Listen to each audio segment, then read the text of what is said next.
প্ৰথমে মই সকলোলৈ সালাম জনাইছোঁ। আসসালামু আলাইকুম তথা নমস্কাৰ। যেহেতু পশ্চিম কোকৰাঝাৰ জিলা সমিতিখন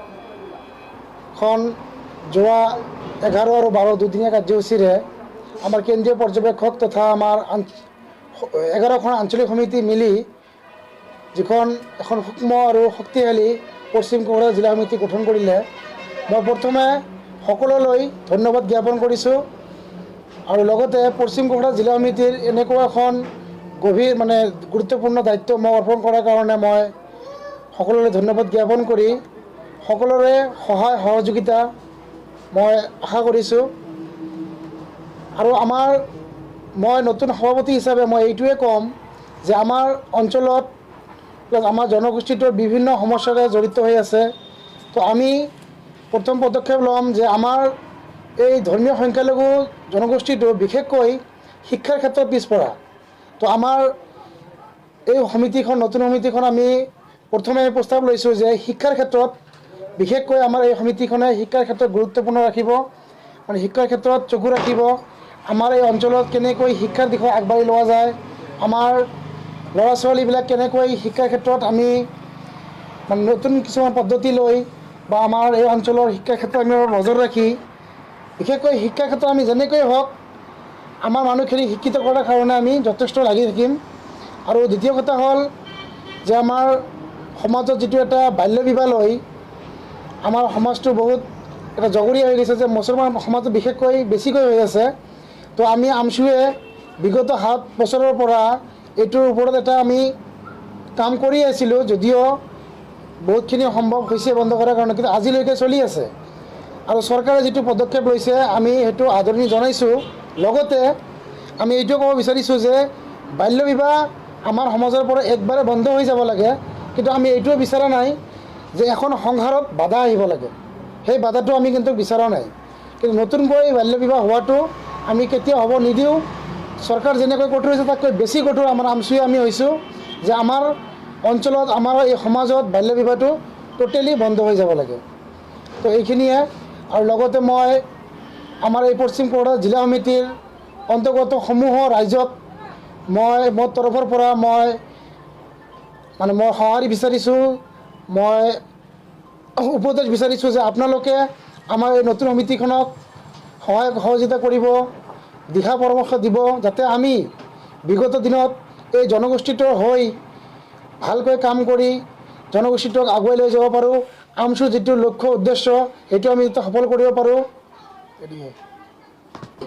এই ক্ষেত্ৰত আমি ক'ব বিচাৰোঁ চৰকাৰে বাল্য বিবাহৰ ক্ষেত্ৰত কঠোৰ হৈছে, এইটোতো আমি আদৰণি জনাইছোঁ। কিন্তু আমি এটা বস্তু বিচৰা নাই, যিটো হ'ল যে এখন সংসাৰ, সেই সংসাৰখনত বাধা আহিব নালাগে। যিবিলাক বাল্য বিবাহ আগতে হৈ গৈছে, আজি 4-5 বছৰ আগত হৈ গৈছে, হৈ যোৱাটোত তেতিয়া বাধা দিব লাগিছিল, চৰকাৰে হওক বিভিন্ন দল সংগঠনে বাধা দিব লাগিছিল। আমি আমছুৱে যথেষ্ট আমি বাধা দিছিলোঁ, বাধা দিয়াৰ চেষ্টা কৰিছিলোঁ, বিভিন্ন সমালোচনাৰ সন্মুখীনো আমি হৈছিলোঁ। কিন্তু আমি এইটো বিচৰা নাই যে আগতে হৈ যোৱা আজি এজন কেঁচুৱা জন্ম হৈছে, সেই কেঁচুৱাজন কি পাপ কৰিলে, সেই কেঁচুৱাজন যে আজি তেওঁৰ দেউতা নোহোৱাকৈ থাকিব লাগিব, তেওঁ দেউতাকৰ মৰম চেনেহ নাপাব, সেই কেঁচুৱাজনটো পাপ কৰা নাই, সিটো একো দোষ কৰা নাই। তো সেই ক্ষেত্ৰত আমি বিচাৰিছোঁ চৰকাৰে আৰু কঠোৰ হওক, নতুনকৈ যাতে বাল্য বিবাহ হ'ব নোৱাৰে, এইটো আমি বিচাৰোঁ। আমি লাগি আছোঁ, অনাগত দিনত আমি লাগিয়ে থাকিম। আমাৰ এই সমাজত বাল্য বিবাহটো টোটেলি বন্ধ কৰাৰ ক্ষেত্ৰত আমি আমছুৱে চৰকাৰৰ লগত সহযোগ কৰিম আৰু কৰিয়ে থাকিম। এই ক্ষেত্ৰতো আমাৰ কেন্দ্ৰীয় সমিতিৰ সন্মানীয় সভাপতিদেৱ ৰেজাউল কৰিম চৰকাৰ গোটেই অসমব্যাপী মাত মাতিয়ে আছে। তেখেতে যোৱাকালি অন্থাইমাৰিতো কৈ গৈছিল যে চৰকাৰী মাটিত যিবিলাক মানুহ আছে সেইবিলাক মানুহক পুনৰ সংস্থাপনৰ ব্যৱস্থা কৰিহে উচ্ছেদ কৰাটো বাৰে বাৰে দাবী উত্থাপন হৈয়ে আছে। আমিও সেই কথাত পশ্চিম কোকৰাঝাৰ জিলা সমিতিৰ একমত। যিবিলাক মানুহে চৰকাৰী মাটি বসবাস কৰি আছে সেইবিলাক মানুহতো বাহিৰৰ পৰা অহা নাই, আমাৰ ভাৰতবৰ্ষৰ আমাৰ অসমৰে হয়। সেই মানুহবিলাকক পুনৰ সংস্থাপনৰ ব্যৱস্থা কৰাৰ পিছত উচ্ছেদ কৰাটো আমি দাবী জনাইছোঁ। যিটো কালি সমিতি হৈ গ'ল, 33জনীয়া জিলা সমিতি গঠন কৰি দিছিল আমাৰ কেন্দ্ৰীয় সমিতিয়ে, মই আমাৰ জিলা সমিতিৰ লগতে আমাৰ জিলা সমিতিৰ অন্তৰ্গত 11খন আঞ্চলিক সমিতিৰ সকলোকে মই আহ্বান ৰাখিম যে আমাৰ সংগঠনটো যিসকল আমি জড়িত হৈ আছোঁ সকলোকে মই এটা আহ্বান নতুনকৈ ৰাখিছোঁ মই নতুন সভাপতি হিচাপত যে সংগঠনটো আমি সততাৰে নিষ্ঠাৰে আৰু মানে সততাৰে কৰিব বুলি মই আহ্বান ৰাখিলোঁ। আজি পোনপ্ৰথমে আপোনালোকক আমি সমূহ নিউজ চেনেলবিলাকক ধন্যবাদ জনাইছোঁ। লগতে যোৱা 11-12 দুদিনীয়া আমাৰ পশ্চিম কোকৰাঝাৰ জিলা সমিতিৰ অধিৱেশন আছিল। তাতে আমাৰ পশ্চিম কোকৰাঝাৰ জিলা সমিতিত এখন নতুনকৈ কমিটি গঠন হৈছে। আমাৰ মাননীয় ৰাজল কৰিম চৰকাৰ কেন্দ্ৰীয় সমিতিৰ সভাপতি তেখেতৰ নিৰ্দেশমৰ্মে এখন কমিটি গঠন হৈছে। ইতিমধ্যে আপোনালোকে এইটো গম পালে। লগতে আমি ক'ব বিচাৰোঁ এইখিনি, এতিয়া যিহেতু আমাক ইমান গধুৰ এটা দায়িত্ব অৰ্পণ কৰিছে, তো আমি পশ্চিম কোকৰাঝাৰ জিলা সমিতিৰ অন্তৰ্গত যিবিলাক আমাৰ ৰাইজ সিহঁতৰ কাৰণে আমি 2-3টা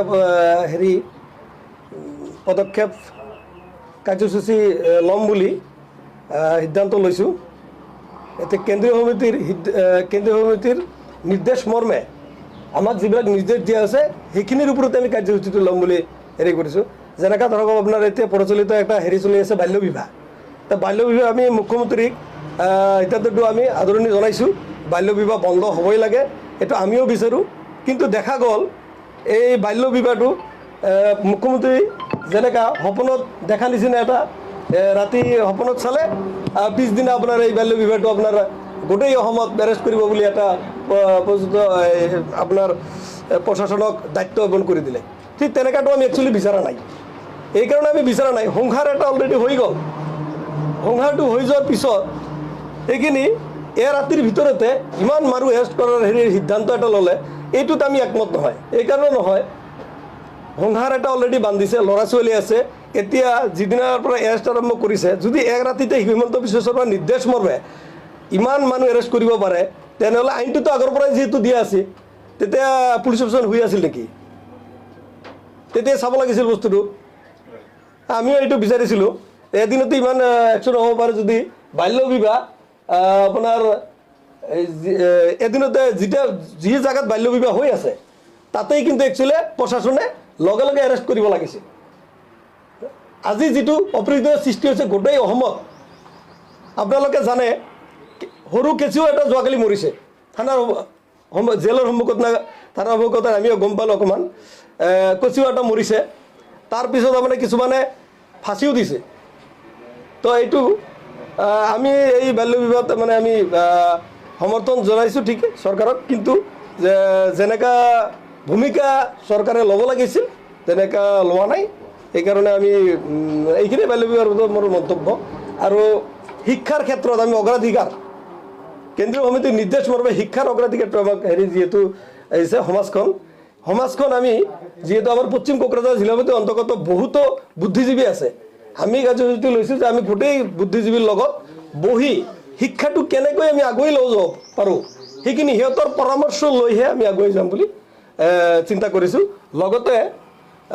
লগতে আৰু এটা বস্তু চিন্তা কৰিছোঁ, আমি এই আমাৰ অঞ্চলত যিবিলাক স্কুলত যিবিলাক ছাত্ৰ অনুপাতে শিক্ষক দিয়া নাই, এই ছাত্ৰ অনুপাতে শিক্ষক নিযুক্তি আমি দাবী জনাম চৰকাৰক। সিহঁতে যাতে ছাত্ৰ অনুযায়ী শিক্ষক নিযুক্তি দিব পাৰে। সেই সিহঁতে আপোনালোকৰ লগতে আমাৰ সহযোগিতা লাগিব। আপোনালোকৰ সহযোগিতা লৈ আমি শিক্ষাৰ ক্ষেত্ৰত আগুৱাই যাম বুলি চিন্তা কৰিছোঁ। নমস্কাৰ, আসসালামু আলাইকুম। পোনপ্ৰথমে মই আজি এই ছ'চিয়েল মিডিয়া সকললৈ মোৰ সাংগঠনিক অভিনন্দন যাচিছোঁ। তাৰ লগতে আজি আমাৰ যোৱাবেলি 11-12 তাৰিখত 16তম পশ্চিম কোকৰাঝাৰ জিলা সমিতিৰ অধিৱেশন শেষৰ ভাগত গৈছে। যিয়ে নহওক, কেন্দ্ৰীয় কমিটিৰ নিৰ্দেশ মৰ্মে পশ্চিম কোকৰাঝাৰ জিলা সমিতিৰ নতুনকৈ কমিটি গঠনৰ যি গধুৰ দায়িত্ব দিছিল পৰ্যবেক্ষক বিষয়ববীয়াসকলক, তাৰ লগতে উপস্থিত আমাৰ পশ্চিম কোকৰাঝাৰ অন্তৰ্গত 11টা আঞ্চলিকৰ প্ৰেচিডেণ্ট আৰু সাধাৰণ সম্পাদক, তাৰ লগতে উপস্থিত আমাৰ বিভিন্ন আমচু দৰদী বা আমচুৰ প্ৰেমিক ৰাইজ সকলোলৈ মোৰ অভিনন্দন যাচিছোঁ। সকলোৰে সহায় সহযোগিতা লৈ মোৰ যাত্ৰা আজিৰে পৰা আৰম্ভ কৰিছোঁ। আৰু পোনপ্ৰথমে মই সকলৰ ৰাইজৰ প্ৰতি মই বিটিআৰ ৰাইজবাসীলৈ মই এটা আহ্বান জনাইছোঁ।